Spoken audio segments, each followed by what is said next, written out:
This is example from the book 2.4, but the reason I am deferring it is I am giving you time that you can read it on your own. And then I will start the next lecture with 1 or 2 solved examples. But it's better if you have already seen them. So that's how we'll do it. So now today we'll start on what's the chapter 3 of the text. Okay. But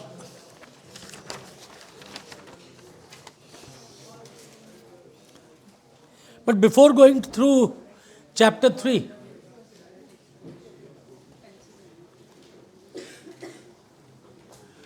I just wanted to list out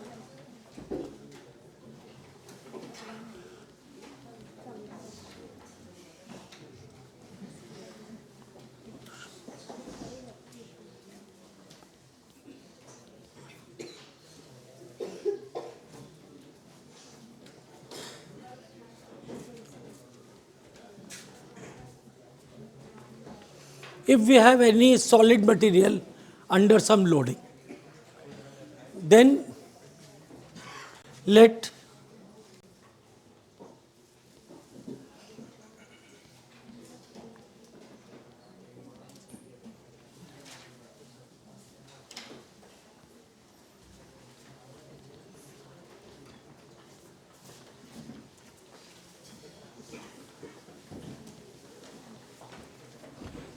if u, v and w are the displacements in the x, y and z directions respectively. Now, this notation is particularly used for solids. When we talk of fluids, normally u, v and w will represent the velocity fields. But when we talk of solid mechanics, then we talk of these as displacements. Then what we have is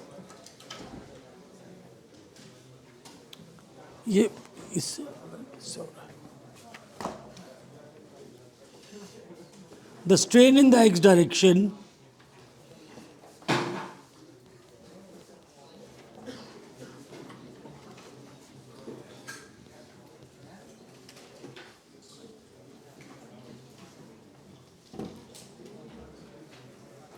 these are the 3 strains, and then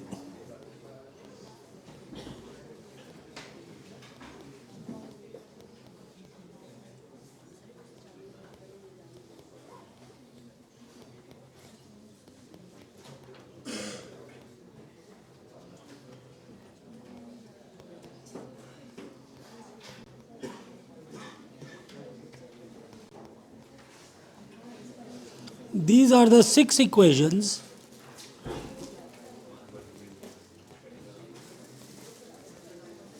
which relate strains to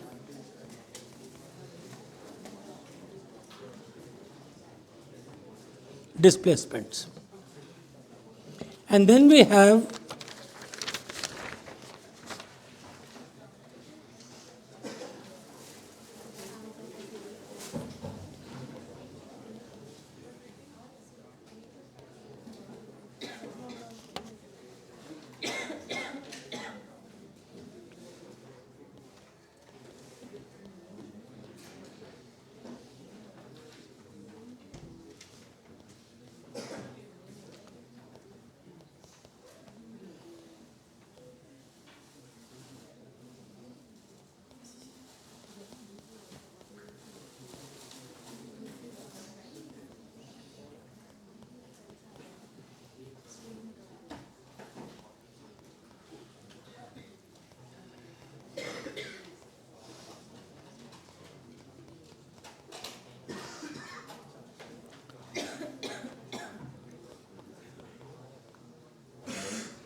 for a solid material which is subjected to a temperature loading also, the strains and stresses are related using These are for the normal strain, and this is what we call as the constitutive equations, because that is how stress and strains are related. And of course, the other three are for the shear stresses, gamma xy is equal to tau xy upon g, gamma yz is equal to tau yz upon g, and gamma xz is equal to tau xz upon g. So these are the what we call as the 6 constitutive equations for stress and strain, how stresses are related to strain. We first wrote the 6 equations which told us how displacements were related to strains. Now these equations tell us how strains are related to stress. And then do we have an equation for stress which holds at each point? Is there some equation for stress which we have?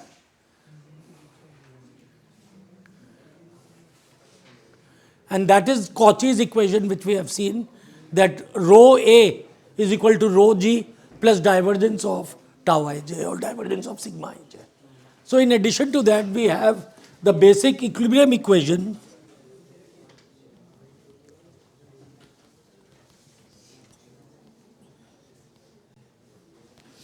and this equilibrium equation is basically divergence of sigma ij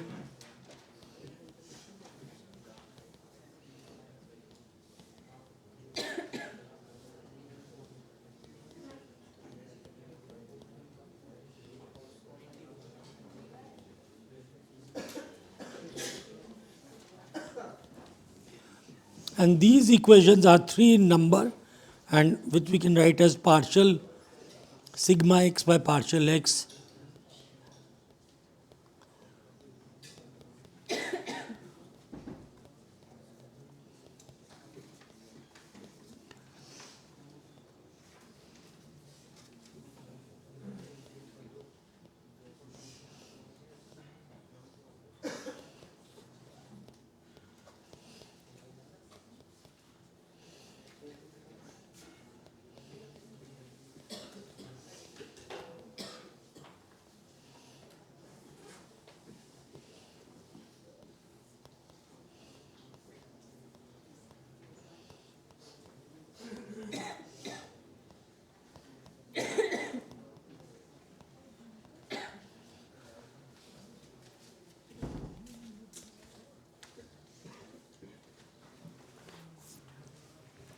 So these equations are 3, and given this, if we are able to solve this, then we can solve for displacement at each point. So these are the differential equations. In this course, we will not be looking at the differential equations. But for the sake of completeness, I have covered this, that these are the equations which tell you the displacement at each point. We will have similar equations for a fluid particle. What will be the difference for solids and fluids? Firstly, when we talk of fluids, we will not consider the case of equilibrium. We will consider when acceleration is also there. Because fluid, if it is at rest, it really is a hydrostatic equation. So when we talk of fluids, the rho A part will also be counted. That is one thing. But in fluid, the major difference which will come is that in fluids, the stress and strain, stresses which we have here, sigma ij, they are not related to strains. They are related to rate of strain, which is a function of the velocity. So therefore, when we solve the equation for fluids, we will be solving the velocity, not the displacements. Okay? So from a conceptual viewpoint, that is the difference. Otherwise, we have exactly the governing equations for solid and fluids, which is this equation, is the same. It is only the constitutive equations which become different for solids and for fluids. Okay? So when we go to the fluids course, I will start with this equation.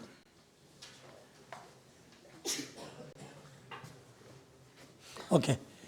But as I said, we will not be having any questions as far as the solids part of the course go on the differential equation. But you should be aware of what are the governing equations. As you will see, what we are solving are integrated forms of these equations, basically how stresses are related to strains, and that is what we will do. We have already done that in chapter 2 for uniaxial or multi-axial stress. Loading forces which are applied in the axial direction. We have already seen this. Now in today's class, we will look at a new type of loading, and that is where we will start chapter 3, and we will look at what is called torsion of bars of circular cross section.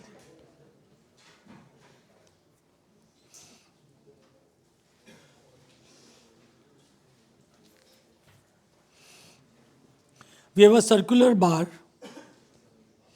and the axis of this we call as the z-axis, and we apply a torque T, and for equilibrium a torque T in the opposite direction has to act somewhere on the bar so that the sum of the torques is equal to 0. Otherwise what will happen? It will start to rotate, it will accelerate. Torque is equal to I alpha.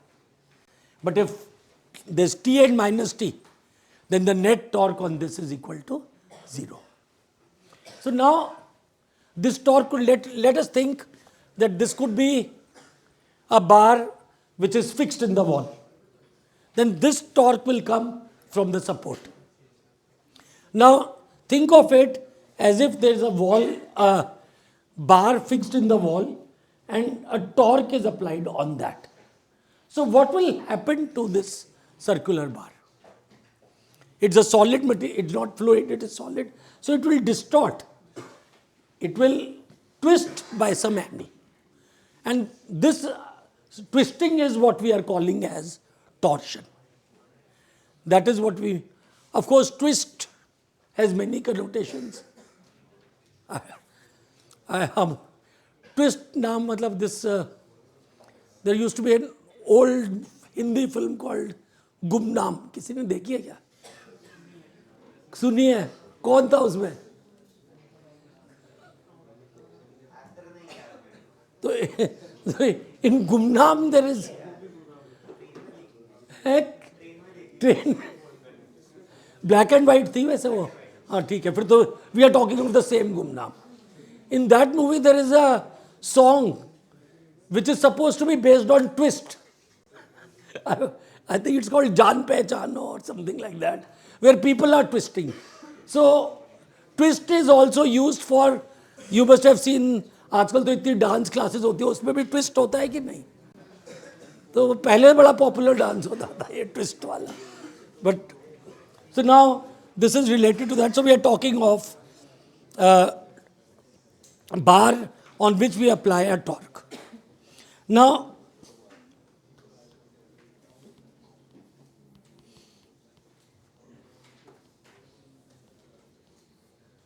since this bar is circular, that means things along the theta direction are symmetric. If it was a square bar, then along the circumferential direction things would change. And because of axis symmetry, what happens is that circular sections stay circular. That means if I look at any cross section here, because of this loading, it does not deform its shape, it stays circular. The angle changes, but it stays circular. If it is a square bar, then there will be some other deformation also. Yeah, so it will not stay circular, its shape will change. But here, because this is an axisymmetric bar, nothing changes with theta. When you apply this torque, which is also a circular load, does not change with the angle. So circular sections at any point, they stay as circular sections. Okay. So now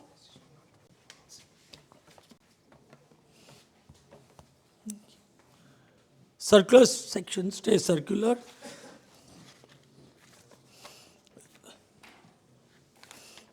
And therefore, the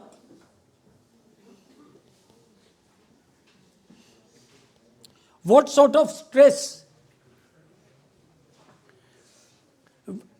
what stress will come on this circular section?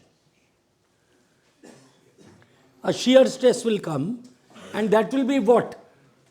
A circular section, what direction is the face?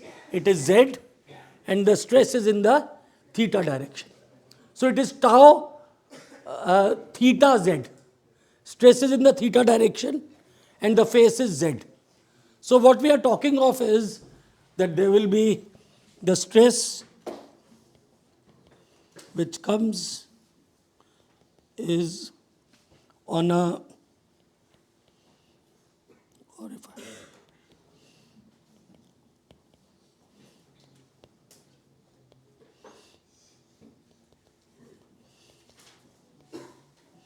tau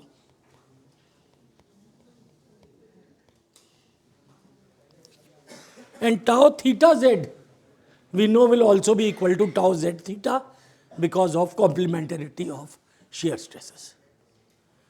So on any section which is perpendicular to the axis, the only stress which exists will be a shear stress equal to tau theta Z. Obviously, if you are at an angle to this, then on that angular section, you will have both shear stress as well as normal stresses, which we have seen from Mohr circle. How will the Mohr circle for this look like, for this section?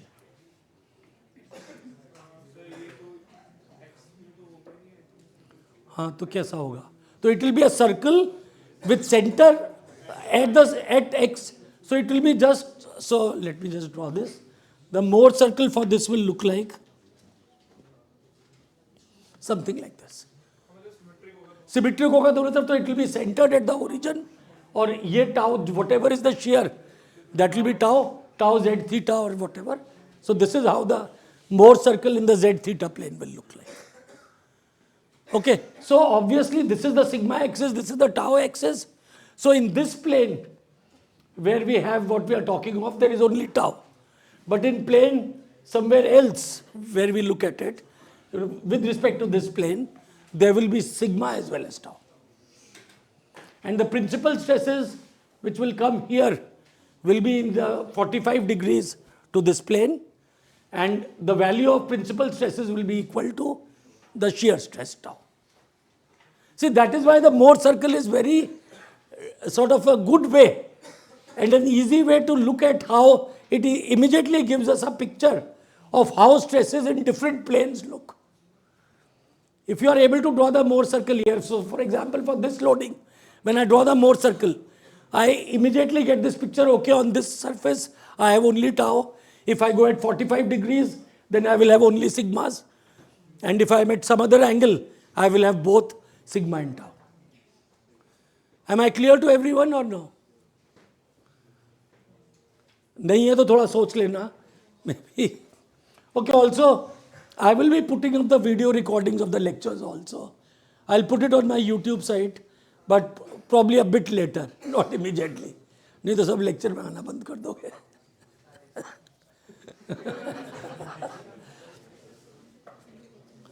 Okay.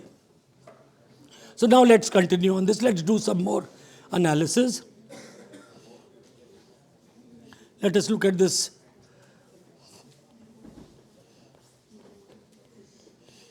circular bar.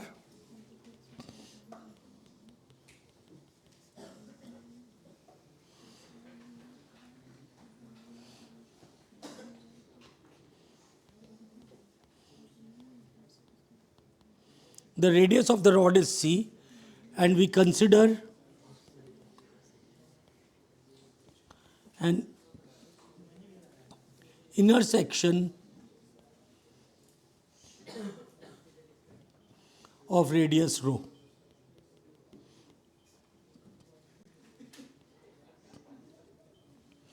That means we consider this total bar, it's a solid bar of radius c. We are considering a section at which is inside at radius rho. So in fact, this arrow here goes only up to rho.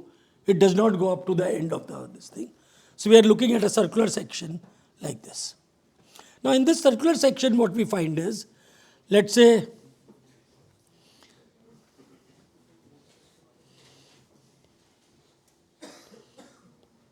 so now this is the cut section. Maybe I should have drawn it as cut. Let's look at a point. If AB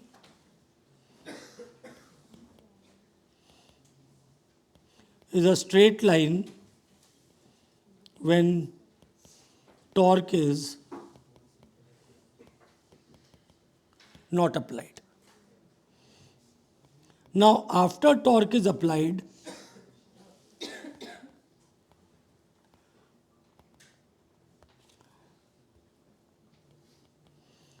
B shifts to B prime. So point A is on the fixed end, that doesn't move, and point B was here at the edge of this circle, and when the torque is applied, after that it shifts to point B prime. Okay. Now, so if I join, let L be the length of the bar and let this angle we call gamma. So we assume NA is fixed and gamma is the angle which AB prime makes with AB.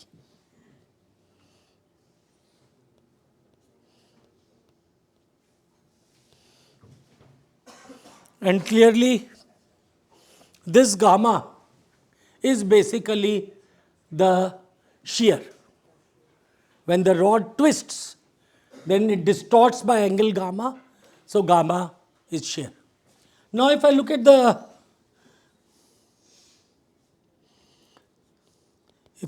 circular cross section, this was the center, this was B, this is point B prime, the radius is rho. Let this angle, that means angle between B prime O and BO is phi, which is called twist. So now, what relation do I have in terms of the length L, gamma, rho and phi? Let me pull it slightly down. So this arc length B prime is equal to L times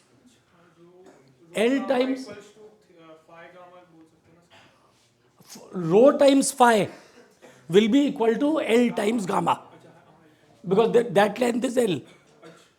Okay? So based on this, what I'm looking at is this arc length B prime.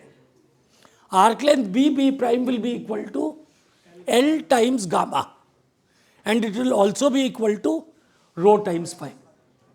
Is that clear? Thank you. So what we have is arc length B prime is equal to L gamma, and this is equal to rho phi, and gamma and phi are in radians.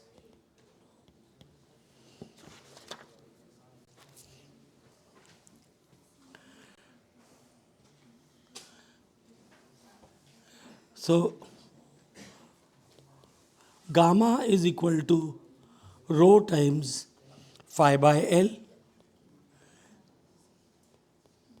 And what will be the maximum value of gamma? What is the maximum value of rho? The radius of the bar, which is C. The radius of the bar, rho is a variable radius.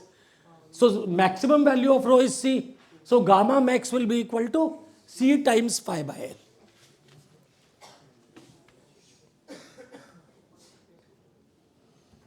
Okay.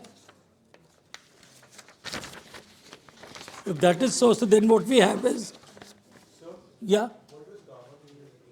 What is? Gamma is the shear, basically the deformation. So let me just come back to this first picture. End A is fixed. I twist this rod. So the angle which AB prime makes with AB, that is the angle of shear, and that is what I call as gamma. And because BB prime is the same, so L times gamma will be equal to rho times phi. Okay.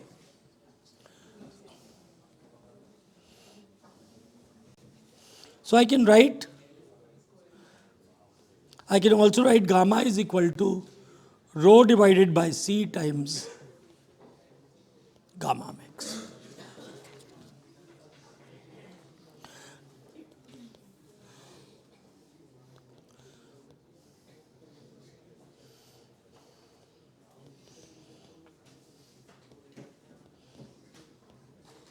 In the elastic range, how is the angle of shear related to tau? It is related through the property G. So therefore, what we have is in the elastic range, tau is equal to G times gamma. Gamma is equal to tau by G. So tau is equal to G times gamma. So gamma is the shear strain and tau is the shear stress.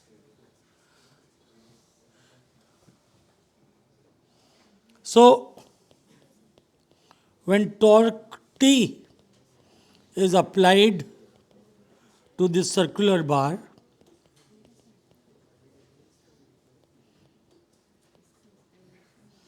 a shear stress tau is produced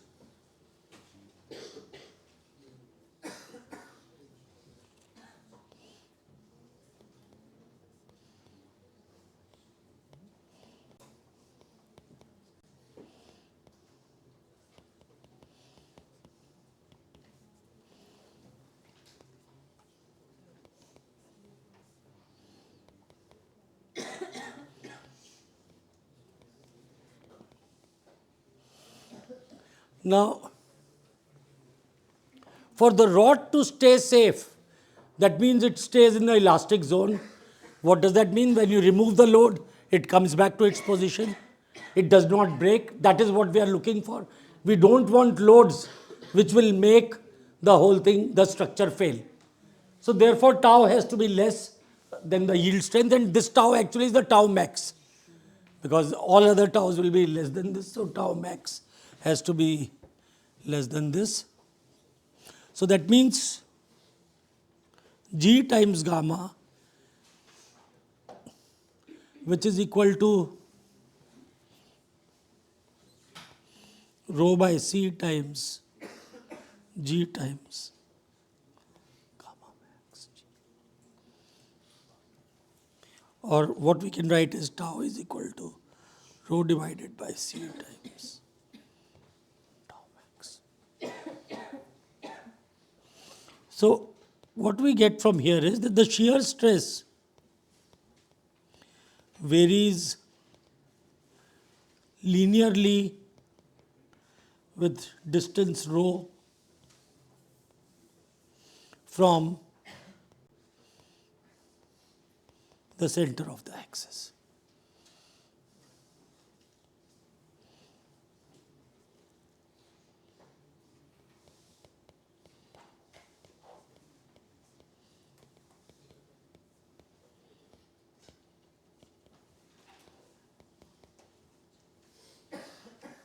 as a function of radius, if I plot how shear stress varies, it is 0 at the center and it is maximum at the edge of this thing bar, which is equal to tau max.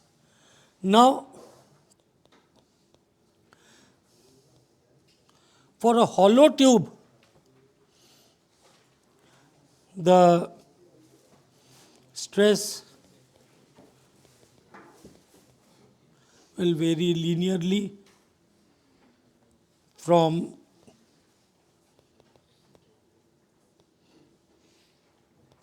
inner radius to outer radius. So, if we have a hollow tube under a torsional loading, then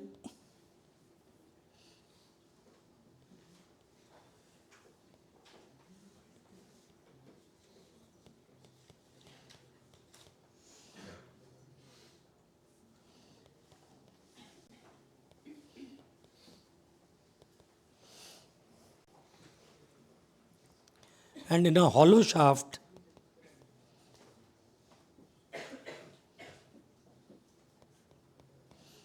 tau minimum will be equal to C1 upon C2 tau max.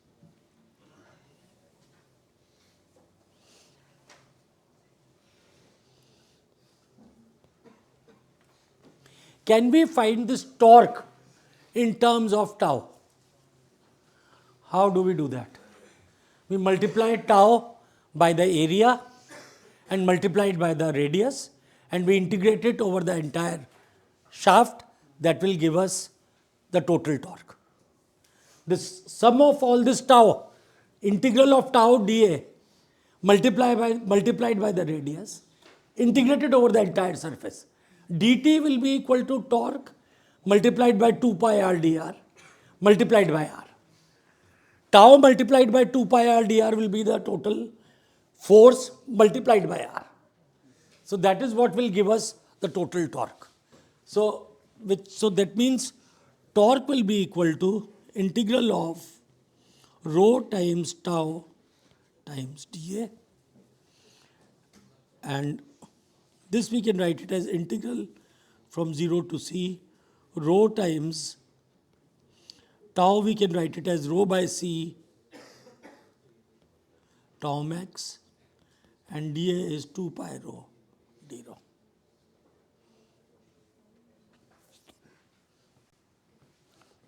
This tau, because it varies linearly with tau max as the maximum value, so this can be written as rho by c times tau max. Then there's a rho, and dA is equal to 2 pi rho d rho. And the integral goes from 0 to c or c1 to c2, depending on whether it's a hollow shaft or a full shaft. So this will be equal to, if for a full shaft, this becomes equal to tau max by c times 2 pi and integral from 0 to c rho cube d rho.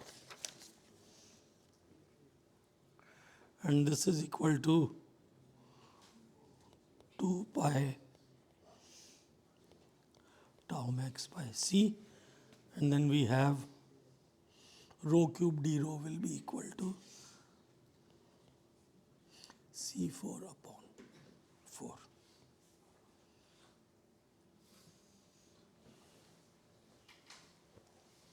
Now,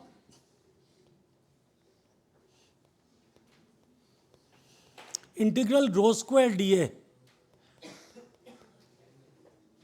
No, so this quantity is called the polar moment of inertia.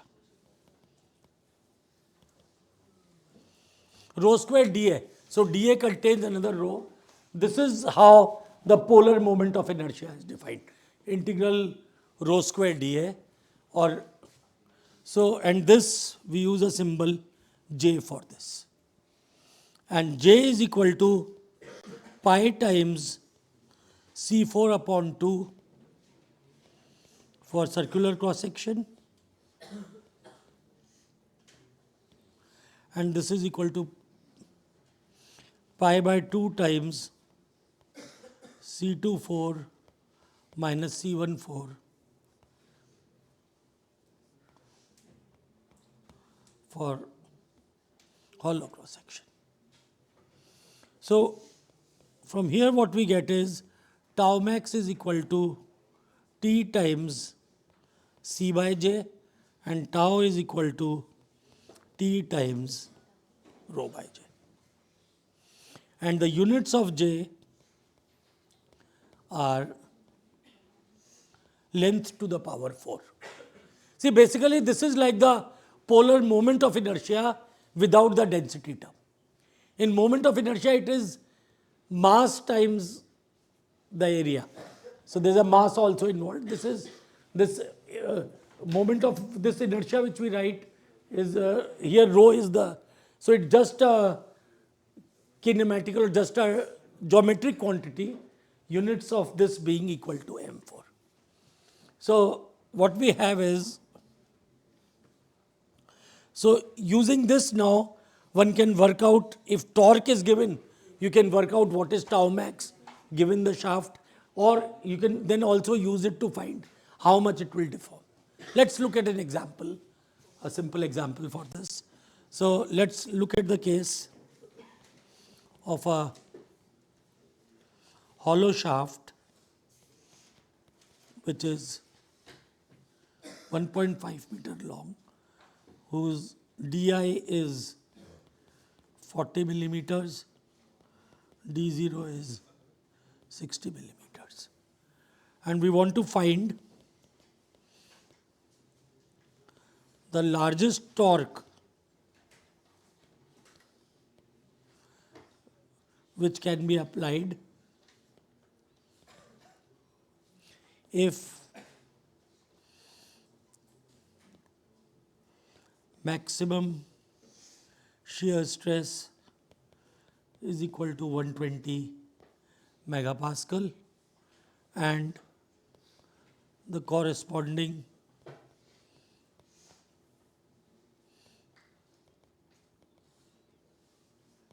minimum value of shear stress. That means if I draw the figure,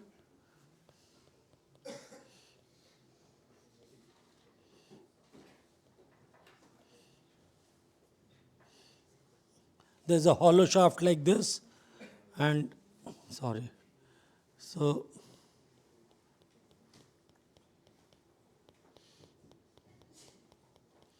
the shaded part is the shaft on which a torque T is applied. So now what we know is we simply, this torque T must be equal to J times tau max upon C, and J is equal to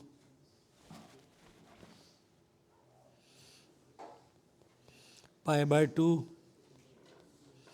C24 minus C14, and this one works out this, if you work out the numbers, I am just copying the numbers from the textbook, and C2 is equal to D2 by 2, C1 is equal to D1 by 2, and so therefore T will be equal to J times tau max upon C2, so this will be equal to 1.021 into 10 to the power of minus 6 into 120 into 10 to the power of 6 divided by C2. So this was 60 millimeters D0, so C2 is 0.03 in SI units. So you finally get the answer as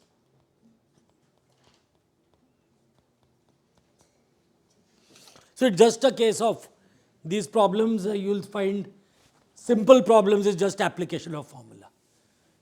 Of course, I will probably J etc. These formulas you may have to remember for torque and all. I will not give these as, or if I give it, then I will give a list of 100 formulas which contain, this will be somewhere in those 100. So and a lot of useless formulas also. Anyway, and if we want to find tau min, then this is equal to C1 upon C2 times tau max, and this, when you work out, this will work out to be equal to 80 megapascal. So we can work out things like this.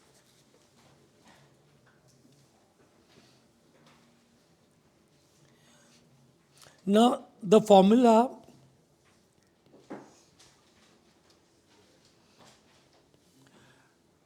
tau max is equal to T times C by J is valid for any cross section where T is equal to internal torque at that point for that section, and J is the polar moment of inertia at that section. So what happens is, if you have problems where, let's say, there's a circular bar like this and it's connected to a bigger circular bar and it's connected to another third circular bar. So there are bar of varying circular cross sections. Let this be point B, let this be D, and let this be A, let this be C. And you can have, let's say, a torque TA is being applied on this end, a torque TC is applied here, and a torque TE is applied here. So in problems where multiple torques are applied, what you have to do is, you have to look at different cross sections. You have to look at a cross section from B to E, and for equilibrium, then what you will get is that the torque if you cut a section here, a torque T is being applied there. If I come to this section, so then I have a torque TE, or if you start from this section, let's say, then from here to here, the torque will be TA. From here to here, the torque will be TA minus TC. And then on here, TA minus TC plus TE. So you'll have to look at different sections, and the twist for each of these sections will be given by the formula T times C by J. So wherever either the area changes or the torque changes, the twist will change, and then you can linearly add up all the twists to get phi of A with respect to B. How much A has twisted with respect to B, that you can get by summing up all these. So this is what we have. And so find torques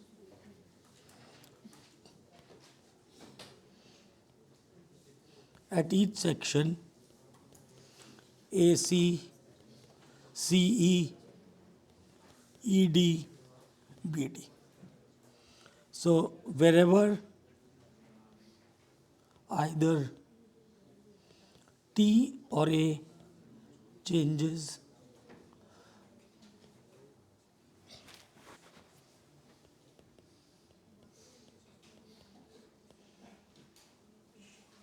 stress will change. Okay. Now,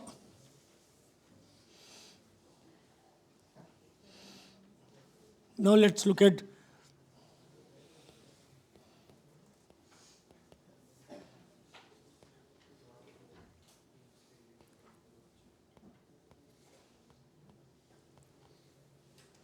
on the surface.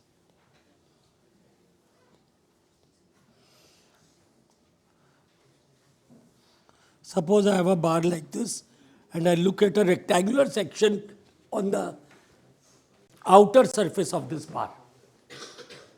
Okay, so this is a circular cross section. On the circle, I look at a section on this. So I've written it rectangular, but actually rectangular is wrong. So I should say a rectangular curved section on the surface. Now, on this section,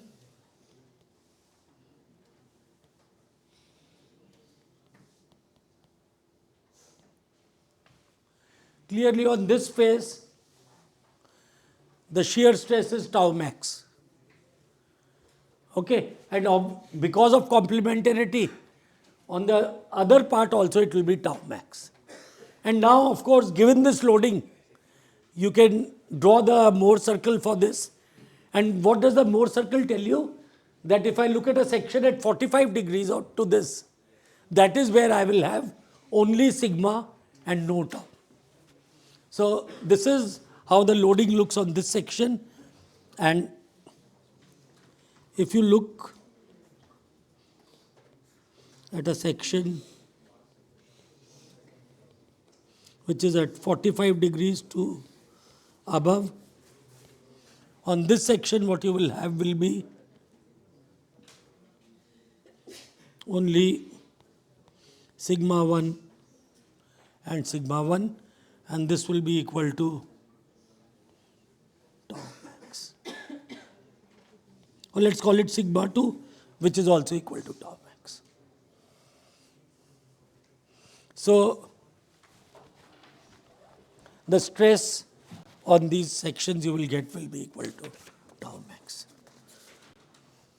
So maximum value of sigma is equal to tau max at an angle of 45 degrees, and shear stress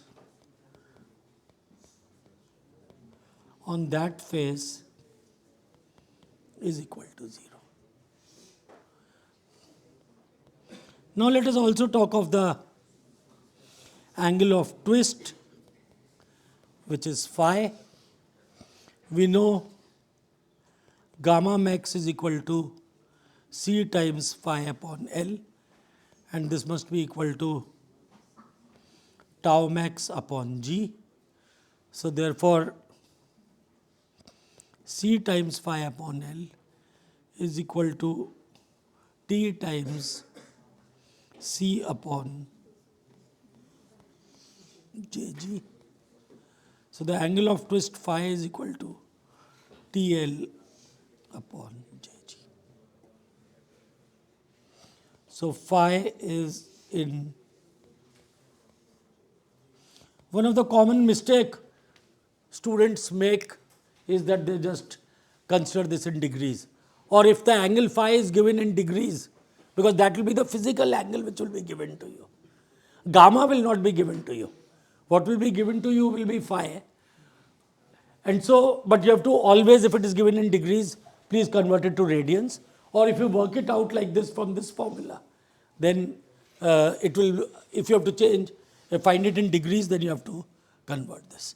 So from here what we get is that this angle of twist is proportional to T, and angle of twist is also proportional to length, which is, one would have expected, the more the torque, the more the angle of twist, and in elastic range this works out to be linear, and similarly more the length of the bar, if a torque is being applied, then there will be more twist.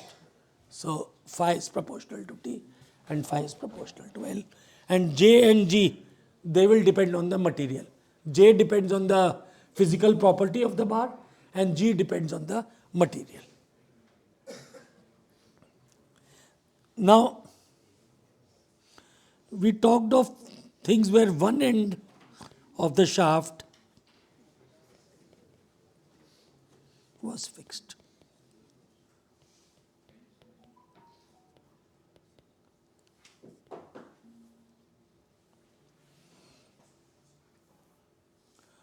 Now,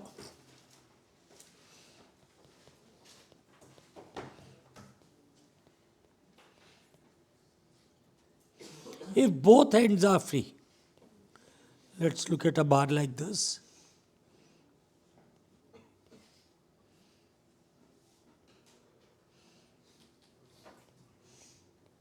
This is what we said. This was B, this was E. Then on B we are applying, let's say TB. At D, a torque TD is applied. This is point C, where you apply TC. This is A, you apply TA. Now, if this is so, we will consider, we start from the end, one end, AC, CD, DE, and EB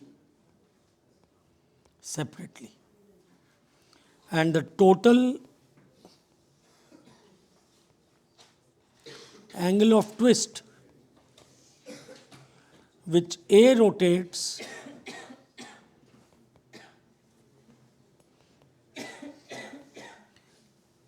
with respect to B is obtained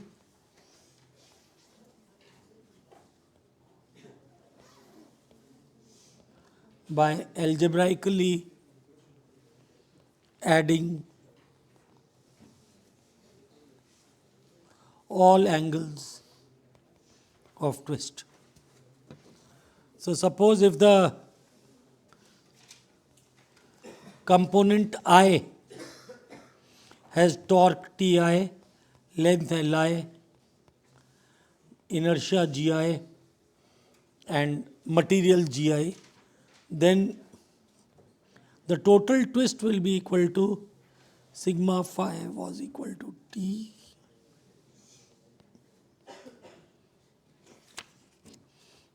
what did I have?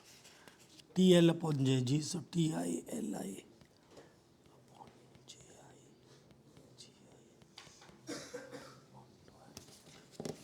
So we linearly keep on adding all the twists, and this is how we get. So this is phi of A with respect to B. This will be summation of all these twists. Now, if there is a continuously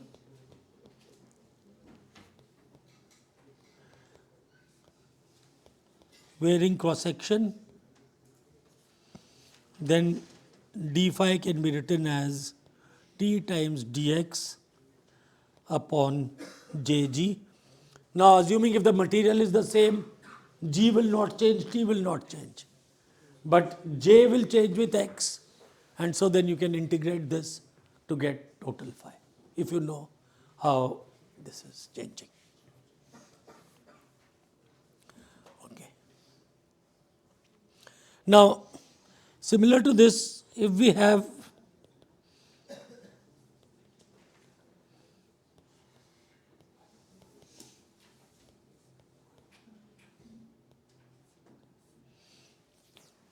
and I'll again take up an example of this maybe sometime later, but let's look at a case where we have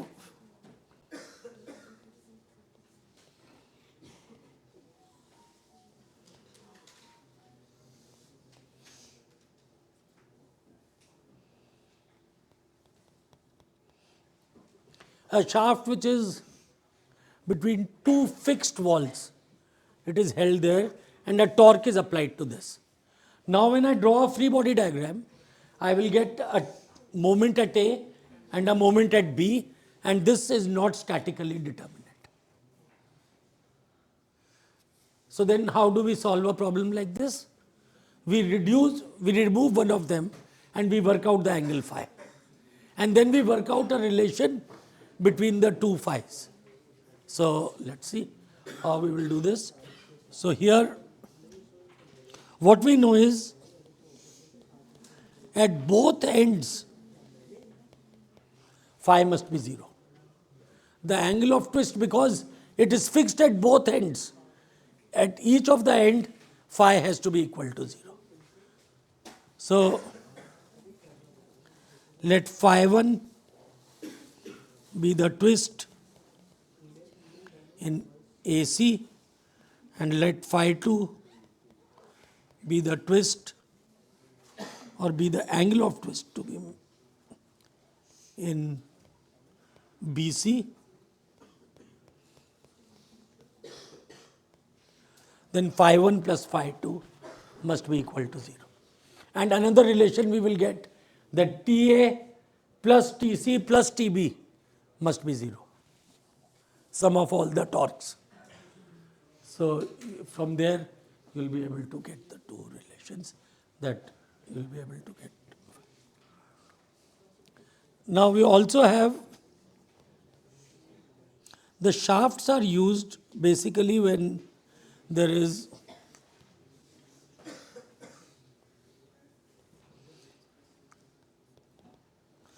power is transmitted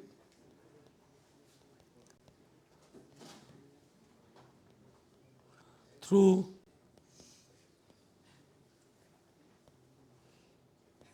if you have to transfer power from one shaft to the other, that is done through the rotating shaft. And if rate of rotation is equal to omega and the power transmitted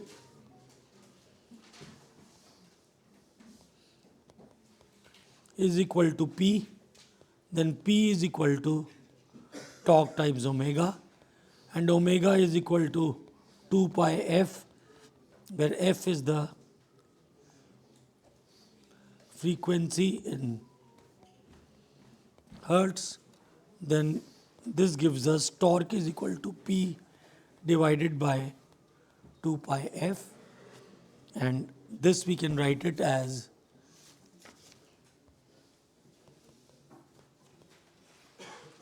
J divided by C is equal to T divided by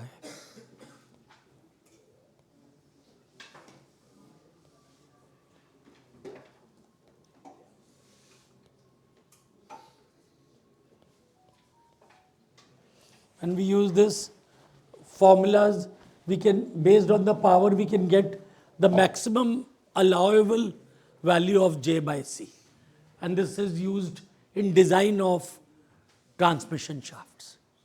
So we'll look at the problems involving this also in the classes to follow. So now in the next class, what I'm going to do is I will take up an example for thermal expansion, that is chapter 2, and one example may be from chapter 3. And in chapter 3, this is most of the theory which we will do. The plastic range, once again, we will not be doing. But you will see there are interesting problems where there are two gears connected to shafts. So, for example, I'll take that problem in the next class. So, I think all of you, it's already 6 o'clock. So, okay, now assignment 3 is due in the next class. I've already said that. अभी नहीं हुआ कब कौन सा Thursday group में उसने कहा था ठीक करा दिया है only one was done. So should it be changed to Monday? Let's decide. Let's be क्या थी ट्यूब पे ट्यूब के बाद टाइम तो चाहिए होगा मंडे कर दे फिर थोड़ा डिले हो जाएगा पर ठीक है चलो मंडे तो थर्सडे क्या भी क्या so okay then the assignment will be due on Monday. Assignment 4 भी due है